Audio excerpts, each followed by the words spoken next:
skip the age. Okay. Yeah, shoot, whatever. Damn, okay. Jayton Okada with the Guam Musicians Initiative. We've been around since summer of 2008. Cool. Tell me a little bit about GMI, Guam Musicians. The Guam Initiative. Musicians Initiative, also known as GMI. Basically, we are musicians helping musicians and other artists throughout the island. We're an art collective of sorts. We work with about 40 different bands and artists. If you do the numbers, we're about 200 strong.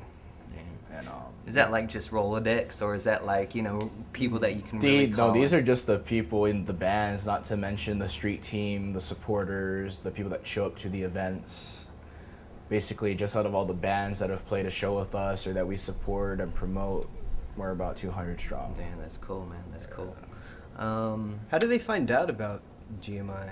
Like, how do they know you guys even exist? Because you're kind of like this, we cloaked are group. We are a cloaked group. Well, basically, I've been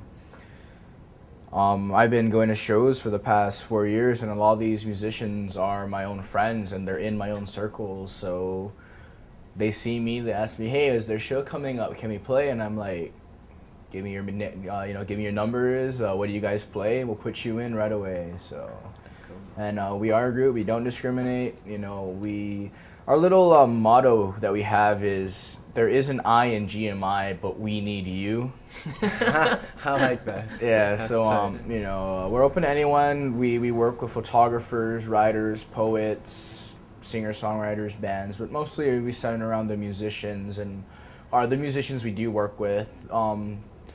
They are, the youth anywhere from late high school into college, the under 25, like the 18 or 16 to 25 demographic, I would say. Most of the musicians we do deal with are in the alternative subcultures of punk, metal, indie, hardcore, that good stuff. Can you throw some band names out that you're working with currently or have worked with? Pretty much like Matala, Freedom Fries, and Zexorus, Monkey Nut. These are some of the good rock groups. Then you got the hardcore metal bands like Warhead, Hymn for the Torture, By Blood, Adherence, Modus Operandi. There's so many to name, but they're all talented in their own ways, and as we know, some of them have been in your movie. Yeah. Right, yeah. Thank goodness. Cheers, Head. So, like, the core then of GMI so for those that might not really understand it, to break it down, what exactly it is that GMI does? Like, it's a support group.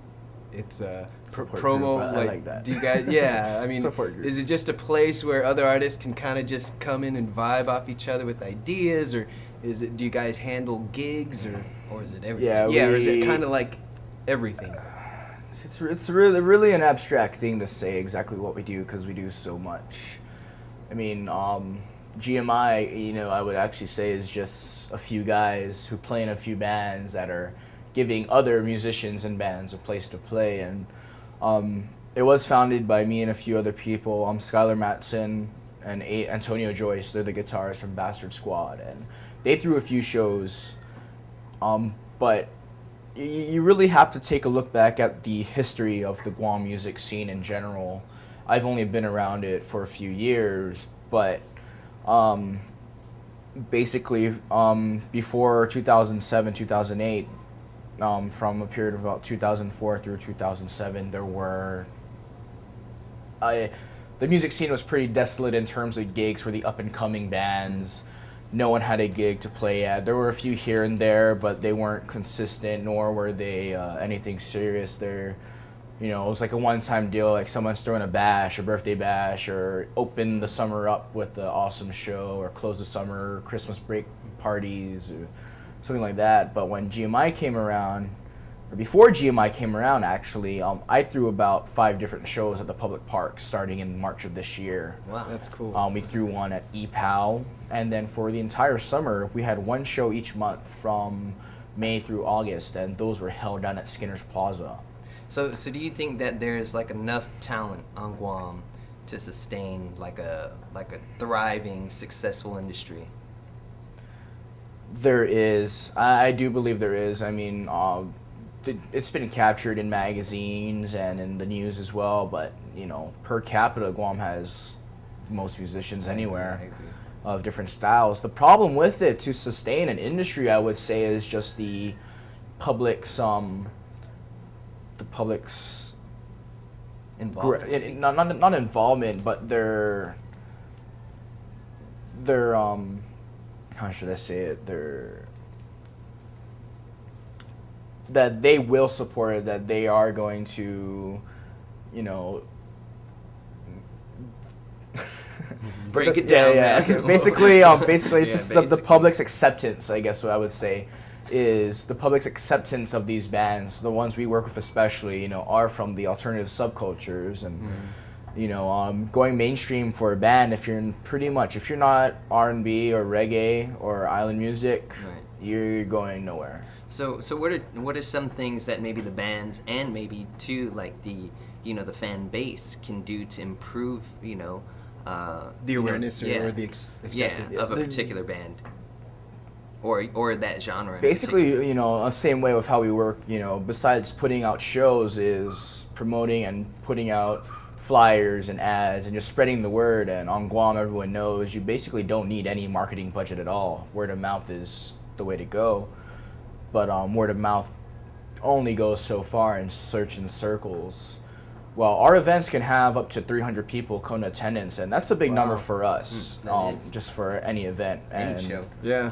yeah, I mean, but to have a sustainable music industry, I would say, on the island with the public's involvement and acceptance of the band, it's a really hard thing to do, especially coming off of the fact that Guam is, the way Guam works is, there is a lot of religious involvement in every aspect of life, especially since we're a Catholic-dominated island. Right.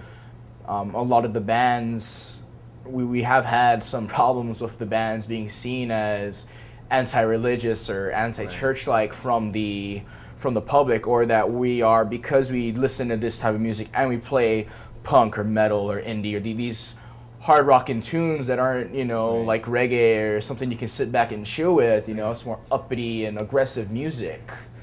There's these stereotypes from the watchful eyes of the public that think that we're bad seeds or rotten apples, when in fact, I graduated third in my class last year from Southern High. I'm a merit awardee student.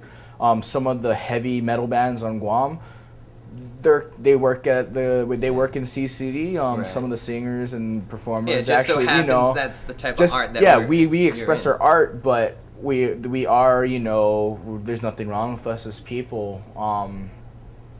There's some bands that are actually Christian metal bands, and they play metal, and it may seem really aggressive and dark, but they're backed by their own churches, and it's I really think that just the stereotyping here on the island about what we may wear, how we wear our hair, the piercings we got, the metal in our faces, the tattoos we sport, people look frown upon that.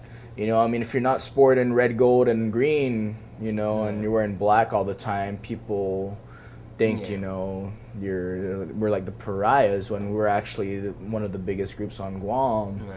In terms of our underground support base. We have so many people that come to the shows and so many people that support this craft, but sustaining a music industry with our type of music and as well as the reggae and the local Chamorro and island artists and the R&B and the jazz community, to sustain that as an actual vibrant music industry, it is possible, but to have everyone to Embrace Work it. together. to work together, and for everything to just interlock and work so everyone benefits from a music Right. industry, I don't see that happening for a while.